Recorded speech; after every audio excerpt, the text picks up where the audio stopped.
Muy buenos días, esto es Derecho Chueco, con la producción de los especialistas en materia del derecho. Las voces detrás de los micrófonos son Nancy Huerta Huerta, Santos Pineda Ambrosio, Fabiola García Castro, María del Carmen Pérez Macel, Fernanda Nay Pinales Sánchez y su servidor Antonio Román Hernández Pacheco. El día de hoy les hablaremos sobre el concepto de convenio y contrato, sus elementos de existencia, los requisitos de validez, y también les explicaremos sobre la clasificación de los contratos, así mismo sobre los contratos de transmisión de dominio, de transmisión de uso, de custodia. Les mencionaremos sobre los contratos de prestación de servicios, también acerca de los contratos de gestación colectiva, y también es importante que sepan acerca de los contratos de garantía y contratos de adhesión. Es necesario que las personas tengan conocimiento sobre los contratos, ya que sin ellos carecerán de conocimientos importantes para poder hacer que se lleven a cabo reglas, convenios, es decir, acuerdo entre una o varias personas, ya sea en políticas establecidas y en los derechos, obligaciones que se deben de cumplir. Muchas gracias por escucharnos nuevamente el día de hoy en este programa de Derecho o Chueco, donde les compartimos información real y precisa. Así es, ¿qué les parece si comenzamos? Creo que es importante empezar por decir qué es el convenio del derecho civil. El convenio de derecho civil es el acuerdo de dos o más personas para crear, conservar, transmitir y modificar o extinguir obligaciones o derechos. Contrato es el convenio que crea o transfiere obligaciones o derechos. Tienes toda la razón, Fabiola. Así lo establece el Código Civil del Estado de Puebla. Además de lo que mencionaste, también un contrato necesita varios elementos de existencia, puesto que con un contrato exista lo necesario que haya acuerdo de voluntades de las partes que lo celebran. Este acuerdo de voluntades se denomina consentimiento. Muy cierto, si no se cumplen esos requisitos principales, no es un contrato. Debemos considerarlo como un elemento constitutivo del mismo. Indudablemente es el más característico de esta especie de los actos jurídicos que estamos analizando, el contrato. Así como también este está integrado por sus componentes de la oferta, aceptación e integración, de acuerdo a sus voluntades que conforman el consentimiento, es decir, que intervienen ambas voluntades. Una es la que propone la realización del contrato y la otra es a quien asiente sobre el mismo. La primera de esas voluntades se denomina oferta y la segunda aceptación. Para que haya contrato, esa oferta debe de tener por objeto una relación de derecho. Implica la integración de dos voluntades inicialmente distintas, opuestas, pero que llegan a una coincidencia. Es indispensable que esas voluntades se comuniquen, por ello ambas son declaraciones repeticias. El intercambio de ambas llevará el acuerdo a la armonización integrándolas. Esa oferta y aceptación, para que tengan valor jurídico, deben exteriorizarse, dando que de ese modo probarán su convergencia. Supongo que en algún momento de su vida han sido partícipes de algún contrato. Sí, claro, creo que todos lo han hecho. Sí, y creo que es importante saber que tienen validez para poder llevarse a cabo. Claro, el contrato es real cuando sea necesario para su validez. Por exigirlo, la ley o convenio, así las partes que al celebrarlo, estas se entreguen material o jurídicamente, el bien o bienes objeto de las obligaciones creadas por el contrato. También para que tenga validez se necesita la intervención del Estado. En este caso sería nuestro Estado de Puebla, en el que se emplea el contrato autorizado, en el cual las partes tienen libertad para concluirlo y estructurar las cláusulas para quedar sujetas la validez, la aprobación de la autoridad. Ejemplo, la preventa de inmuebles en las zonas de seguridad. Así como es importante conocer su validez, es importante tener en cuenta que hay diferentes tipos de contratos. Existen contratos normados, regulados o reglamentados. El contenido está legalmente reglamentado, aunque hay libertad para realizarlos y elegir el contratante. Ejemplo, el contrato de transporte, Código de Comercio, artículo 184, la fijación de precios máximos y mínimos. Los contratos necesarios, forzosos o impuestos, la formación que se impone por el poder de una ley o varias leyes. La celebración es obligatoria, se efectúa la libertad de no contratar, no se efectúa ya el contenido, sino que la formación está impuesta. En el Código Civil incluso se encuentran supuestos en el artículo 1324. El autocontrato o contrato consigo mismo es la declaración de voluntad común proveniente de una persona. La oferta y aceptación emana de ella sola, pero se imputa jurídicamente, es decir, que se atribuye la responsabilidad a las partes contratantes. Puede ser que esa persona actúe a nombre propio y en calidad de representante de otro contratante, aunque sea representante de ambos contratantes. Para que el contrato sea válido, no debe de haber conflictos de intereses. Está increíble que existan diferentes tipos de contratos. Sí, pero ¿qué les parece si ahora comentamos sobre la clasificación de los contratos? Sí, claro, me parece perfecto, pero antes me gustaría saber sobre lo que es la unilateralidad. ¿Me puedes comentar al respecto? Sí, bueno, mira, los contratos unilaterales son aquellos en los cuales quien se obliga en una parte mientras la otra no tiene obligación alguna. También quiero que sepan que la oferta es una declaración unilateral de voluntad que dirige una parte a otra para celebrar un contrato en términos tales. Muy cierto, y para que este quede perfecto, basta con el que el destinatario de la oferta simplemente acepte. Entonces, unilaterales no es lo mismo que bilaterales. No, mira, la diferencia es que en lo que son las bilaterales, los ambos contratantes tienen derechos y obligaciones. Es aquel contrato que nace originariamente como contrato unilateral, pero que deviene con posterioridad en bilateral, por generarse obligaciones al acreedor. Un ejemplo podría ser el mandato, ya que es naturalmente unilateral, pero si el mandatario debe desembolsar dinero suyo por gastos imprevistos en el cargo, el contrato devendrá en bilateral, porque ahora el mandante tendrá la obligación de reembolsarle dichos gastos al mandatario. Por supuesto, pero también no tenemos que olvidar que también hay otras clasificaciones, lo que es conmutativo, que eso se identifica porque se conocen desde su celebración y es algo similar a las actas constitutivas. Algo que quiero resaltar son los gratuitos, que son aquellos que producen provechos. Es un tipo de contrato en que una de las partes realiza la prestación sin esperar nada a cambio, pero también es aquel en el que una de las partes tiene por objeto la utilidad de prestación sufriendo la otra. Sí, hay algunos ciertos problemas cuando hay alguien que te entrega algo, que te hereda algo, pero que no te genera muchas obligaciones. He conocido un caso en donde un señor le dejó todo a su hijo, pero el hijo no pudo manejar el negocio ya que eran muchas obligaciones y pues hizo a que se perdiera todo. Pues existen muchos tipos de contratos que debemos conocer y tener muy en claro, ya que unos contratos suelen causarnos muchos problemas. ¿Qué opinan de los instantáneos, compañeros?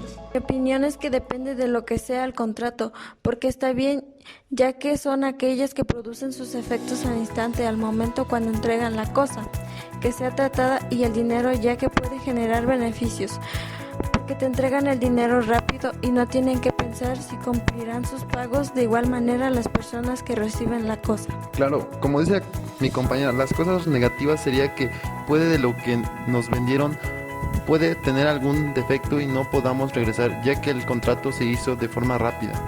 En mi opinión, para evitar eso, existen los contratos formales.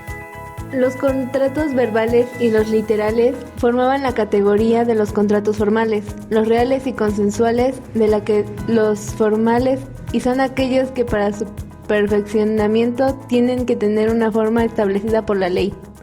Sí, es otra forma de contrato muy importante, ya que hemos comentado algunas clasificaciones de los contratos. Pasemos a los contratos de transmisión de dominio. Muy bien, empecemos dándoles a conocer qué es una compraventa. Es un contrato por virtud del cual una de las partes llamadas vendedor transfiere a otra parte de la propiedad de un bien, obligándose esta última al pago de un precio por cierto dinero. ¿Nos podrías decir cuáles son los elementos? Sí, mira, los elementos de la compraventa son 3, lo que es el consentimiento, la cosa material y el precio. También quiero comentarles lo que es la donación es el contrato de una persona que entrega algo que transfiere gratuitamente a la otra de sus bienes. Cuando se dona algo no se puede tener en claro el futuro de lo que pase con ello. De acuerdo con lo que nos comentas, ya que el contrato mutuo es diferente, porque en este caso es un contrato en el que se le obliga a una persona a transferir la propiedad de una suma de dinero o de otras fungibles a otra llamada mutuario. Muchas gracias, compañero, por comentarnos sobre ese contrato. Me gustaría que comentáramos sobre los contratos de transmisión de uso. Por supuesto, en este tipo de contratos no se transmiten los derechos inherentes a las cosas, es decir, únicamente se permite el uso momentáneo de la misma para su disfrute, mediante el pago de este por su uso goce un precio cierto. Artículo 2398. Y bueno, en el caso del contrato del comodato, estamos hablando de que su carácter es a título gratuito. Su finalidad es el uso temporal de las cosas, beneficio de comodatario, sin que este beneficio se extienda al aprovechamiento de los frutos y accesiones de las cosas prestada, solo puede usarse de acuerdo a su naturaleza o como lo estipulan las partes. Si es un contrato por el cual uno de los contratantes se obliga a conceder gratuitamente el uso de una cosa no fungible y el otro contrae la obligación de restituirla individualmente. Tocando otro nuevo tema con lo que es el contrato de custodia, es un contrato bilateral por el cual una persona llamada depositario se obliga hacia otra llamada depositante a recibir una cosa mueble o inmueble que aquel le confía y a guardarla para restituirla cuando se pida el depositante. Claro, esto según el artículo 2516 Código Civil Federal. Dicho en otras palabras sería que siempre que el hombre ha tenido necesidad de encargar a otro que le guarde, en el derecho romano se configura como un contrato real que se perfecciona con la entrega de una cosa. Un ejemplo de ello sería guardar y conservar una cosa ajena, a eso es a lo que nos referimos. En esta categoría de los contratos reales que se caracterizaban porque para su perfeccionamiento debía de entregarse una cosa, le formaban el mutuo comodato, depósito y prenda. Para ello es necesario mencionar que en los contratos es necesario que haya acuerdo de voluntades. El importe rol del consentimiento se traduce en que es la base del contrato, ya que sin él no puede existir algún tipo de contrato. La ley o incluso las otras partes exija que además concurran otros requisitos para considerar perfeccionado el contrato, tales como la entrega de la cosa o el cumplimiento de formalidades especiales. El siguiente tema a tratar es el contrato de prestación de servicios. Es un convenio con validez jurídica que establece entre sí un prestador de servicios y un contratante, el cual busca establecer las bases sobre las cuales se brindará un servicio y la remuneración del mismo. El contrato de prestación de servicios podemos decir que en ella hace referencia a oferta al público que abarca diversas formas, entre ellas la de los aparatos automáticos de prestación de servicios como transporte y realización de actos tales como espectáculos, circulares, avisos, expresiones de mercadería, etc. Existen puntos muy importantes en este tipo de contratos, como lo que es el tiempo en que se llevará a cabo el servicio, las formas y los tiempos de pago, así como los honorarios a recibir. El artículo 1148 que establece que la oferta debe ser dirigida a persona determinada. Se ha podido sostener que la oferta al público carece del valor. Podemos decir que en otra interpretación que coincidimos considera que el término determinado debe entenderse como determinable. Es decir, que puede existir indeterminación de la persona a la que se va dirigida la oferta. Podemos hacer mención de un artículo muy importante como el que es artículo 1003, es la transición a título oneroso. El adquiriente da por el derecho que adquiere una prestación de bienes y servicios. Este tema está clasificado en tres, las cuales su mandato, mandante y mandatario.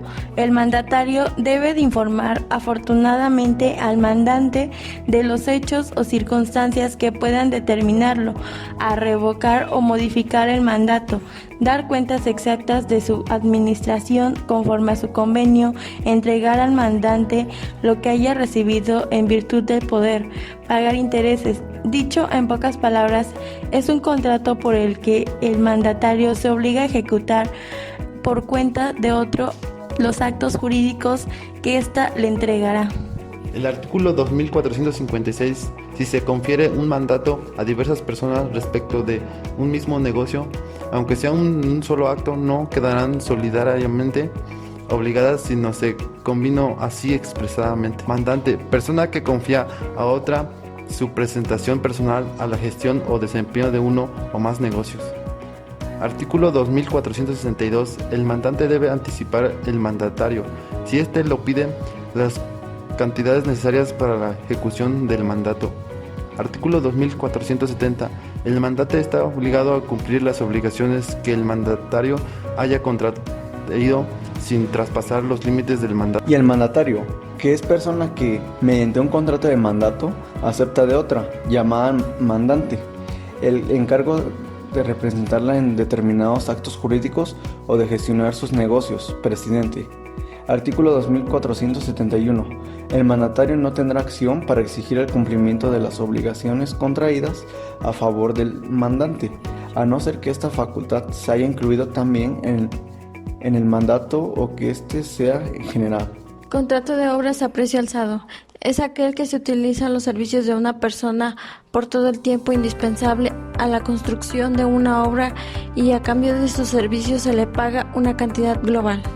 Se puede decir que el contrato de obras a precio alcanzado es cuando el empresario dirige la obra y pone los materiales, y él sujetará a las reglas siguientes: pérdida de deterioro de la obra hasta el momento de entrega, y otorga por escrito el precio alzado. El contrato de obra a precio alzado es aquel en el que se utilizan los servicios de una persona por todo el tiempo indispensable a la construcción de una obra, y a cambio de sus servicios se le paga una cantidad global. El último contrato a mencionar es el de hospedaje, que de acuerdo con el Código Civil es aquellos que se obligan a dar alojamiento y alimento, o solamente aquel a huésped que se obliga a pagar el precio convenio. Artículo 2583. Quien se hospede responde con su equipaje del importe del hospedaje, y el dueño de la casa tiene el derecho de retención sobre ese equipaje. Ejemplo de ella es ser estudiante, ser foráneo, tener que rentar cerca de la escuela y pagar anticipadamente respecto a los servicios que ellos te brinden. El contrato de gestión colectiva es aquel en virtud del cual dos o más personas se obliguen a poner en común dinero, bienes o industria, con ánimo de partir entre sí las ganancias. Son elementos esenciales la constitución de un fondo común con las aportaciones de los socios y el intento de obtener un lucro partible entre los socios. En otras palabras, este fin común lícito posible y de que no tenga de carácter preponderante económico. Son aquellos contratos donde dos o más personas físicas se constituyen para obtener un fin común, ya sea económico. Ejemplo de ello, la marcha estudiantil que se llevó a cabo la semana pasada por el aumento de pasajes sin respetar el descuento del estudiante. En contrato de sociedad civil está clasificado como un fin bilateral y sus elementos son acuerdos de voluntades. Es formal porque la exige en todo caso, conste por escrito y sus fines deben ser lícitos. Dicho en otras palabras, es el cual aportan recursos, esfuerzos, conocimientos o trabajo para realizar un fin lícito de carácter preponderantemente económico, sin constituir una especulación mercantil, obligándose mutuamente a darse cuenta.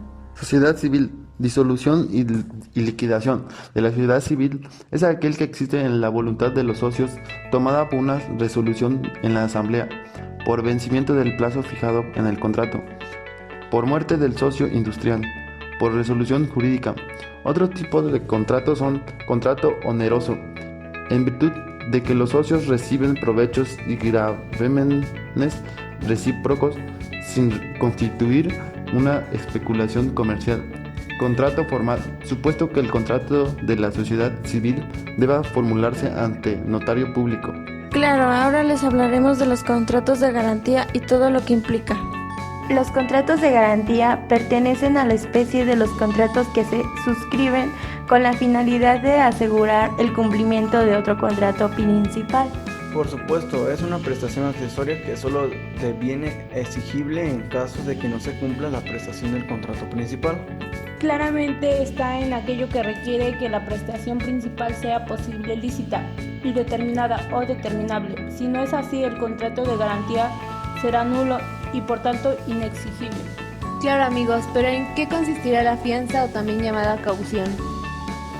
Es una garantía en la que dice que el juez podrá exigir al tutor la constitución de fianza que asegure el cumplimiento de sus obligaciones y determinará la modalidad y cuantía de la misma. Por supuesto, pero ¿cuáles son las características del contrato de fianza? Accesorio, porque no existe por sí mismo, sino que depende de una relación preexistente entre un deudor o un acreedor, salvo alguna excepción. Unilateral, generalmente bilateral, cuando existe una retribución a cargo del acreedor. También oneroso, por excepción, cuando el acreedor reporta como obligación retribuir al fiador. Claro, también está la parte de consensual en oposición a formal, excepto en los casos de la fianza legal, judicial u otorgada en póliza. Amigos, la fianza puede ser legal, judicial, convencional, gratuita o a título oneroso. Puede constituirse no solo en favor del deudor principal, sino en el del fiador, ya sea de uno u otro en respecto caso consienta en la garantía, ya sea que la ignore o que la contradiga. Sí, también es la renuncia voluntaria que hiciere al deudor de la prescripción de la deuda o de toda otra causa de liberación o de la nulidad o rescisión de la obligación. No impide que el fiador haga valer esas excepciones. El fiador no puede ser compelido a pagar al acreedor sin que previamente sea convenido al deudor y se haga la ejecución de sus bienes. ¿Y alguno de ustedes me podría decir qué onda con los contratos de adhesión? Sí, claro, esos también son importantes. Yo sé que es aquel que se redacta por una sola de las partes y el aceptante simplemente se adhiere o no al mismo, aceptando o rechazando el contrato en su integridad. Claro, es aquel contrato que se redacta por una sola de las partes y el aceptante simplemente se adhiere o no al mismo, aceptando o rechazando el contrato de su integridad. Y claro, de contrato de adhesión son los conocidos popularmente como contratos de suministro de servicios públicos como el agua, luz, telefonía. Todos, sin excepción alguna, tenemos contratos de adhesión. Sí, claro, es muy importante e interesante. Dentro de los contratos de adhesión encontraremos los contratos aleatorios. ¿A qué te refieres con contratos aleatorios? Bueno, los contratos aleatorios se definen como aquellos en los que no existe una equivalencia de prestaciones entre los contratantes. En la ley civil, los contratos aleatorios son el juego y la apuesta, la renta vitalicia y la compra de esperanza. ¿Qué se puede decir de ellos? Para empezar, una renta vitalicia es una renta que una persona recibe hasta el momento de su fallecimiento. Esto se hace tras el pago o depósito inicial o periódico previo de una determinada cantidad de dinero. El artículo 2774 marca el caso privado. Primero, el fiador se suborga en todos los derechos que el acreedor tenía contra el fiado. Segundo, el fiador podrá proceder ejecutivamente contra el fiador si pago en virtud de sentencia ejecutoriada. Tercero, si el fiador no hizo el pago en virtud de sentencia ejecutoriada, podrá demandar el fiado conforme a la naturaleza de la obligación. Y sobre la compra de esperanza. Bueno, básicamente es el adquirir los frutos de una cosa que produzcan con el tiempo fijado, por lo que el comprador corre el riesgo de que esos frutos no lleguen a existir, o bien los productos inciertos de un hecho que puedan estimarse en dinero. También he escuchado sobre el contrato más, es el de contenido vario. Ah, sí, claro, son aquellos cuyas características están comprendidas por el propio contrato y sus elementos son la asociación, sociedad, la apariencia y la transacción. ¿Me podrían explicar en qué consiste cada una de ellas? Claro, mediante la asociación, varios individuos se agrupan con finalidades e intereses comunes. En la sociedad, varias personas se obligan mutuamente a combinar sus recursos y sus esfuerzos para la realización en un fin común. Aparecía, se puede dividir en dos, en agrícola y ganado. La primera consiste en que una persona da a un predio rústico para que lo cultive al fin de repartirse los frutos en la forma de que convenga y que el ganado existe un propietario de cierto número de animales, se los da a otra persona que los cuide y alimente con el objetivo de repartirse los frutos en la proporción que les convenga. Por último es la transacción. Mediante las partes se hacen recíprocas con secciones y terminan en una controversia presente o proviene una futura. Muy bien, me ha quedado claro. Oigan, pero me imagino que no siempre se cumplen los contratos. Estás en lo cierto, hay incumplimientos de contratos. ¿Pero qué es el incumplimiento? Se supone que en los contratos se establecen las obligaciones entre ambas partes y por desgracia no siempre se cumplen. ¿Ustedes han conocido a alguien que pueda demandar a la persona que cumpla con el contrato? Sí se puede, por eso se hace el contrato para que se haga valer tal acción. Para esto, el incumplimiento cuenta con criterios como lo es el dolo, culpa o negligencia y responsabilidad objetiva. ¿A qué se refiere cada uno de estos criterios? El dolo, por así decirlo, es el incumplimiento y no se tiene que causar el mal o actuar de mala fe. La culpa o negligencia es cuando la persona que no incumple lo hace sin intención, y la responsabilidad objetiva nos dice que el incumplimiento es imputable, aunque no exista culpa. Después de todos los temas que les hemos mencionado sobre el significado hasta su clasificación y todo lo que conlleva un contrato, nos sirve mucho, ya que siempre es necesario u obligatorio para así realizar una compra o venta de cierto elemento, y además de que ya se tienen elementos y requisitos para tener su validación. Si en alguna ocasión llegan a tener algún problema en donde tengan que recurrir a los contratos, recuerden que aquí en nuestro canal, su canal, hay información que los podría salvar de muchos apuros y sin necesidad de gastar mucho. Pero lo más importante, amigos, es que estemos informados para no caer en esta situación en la que después no podamos arrepentir, como es el caso de una amiga en donde, por no estar informada sobre estos temas, firmó unos documentos de compra-venta en donde había una cláusula que decía que tenía que remodelar la casa que estaba vendiendo, y en caso de no cumplir debería de compensarlos pagándoles el doble de los que ellos habían pagado al adquirir la casa, más un 10% por daños y perjuicios. Y todo eso tuvo que vivir por no estar informada. Así que ya saben, amigos, si no quieren caer en ese tipo de trampas, los invitamos a escucharnos en nuestras transmisiones, en donde les comunicamos sobre temas que vivimos ante la sociedad. Y este puede ser escrito. También tiene como elemento el convenio soporte, es vinculante y se encuentra sujeto a la legislación. Generalmente se realiza en los negocios y el ambiente laboral. Debe ser aceptable mutua dentro del marco legal para tener validez, y podemos tener el contrato de trabajo, el contrato de compraventa, para establecer una asociación. Y yo creo que ya entendemos que es importante conocer los diferentes tipos de contratos, pues ya tener noción acerca de esto. Claro, como el contrato de prestación de servicios. Me ayudó a saber sobre qué, cuándo presto mis servicios profesionales, todo lo que es mis horas de trabajo, sueldo o incluso los aguinaldos. Sí, y en este contrato de gestión colectiva nos ayudó en saber de qué se trata una asociación civil y cuáles son sus características. Nos dice los objetivos que querían, y eso es bueno, porque tal vez uno de nosotros quiera empezar una asociación, y esto nos ayuda muchísimo para hacerlo bien y no tener ningún problema después.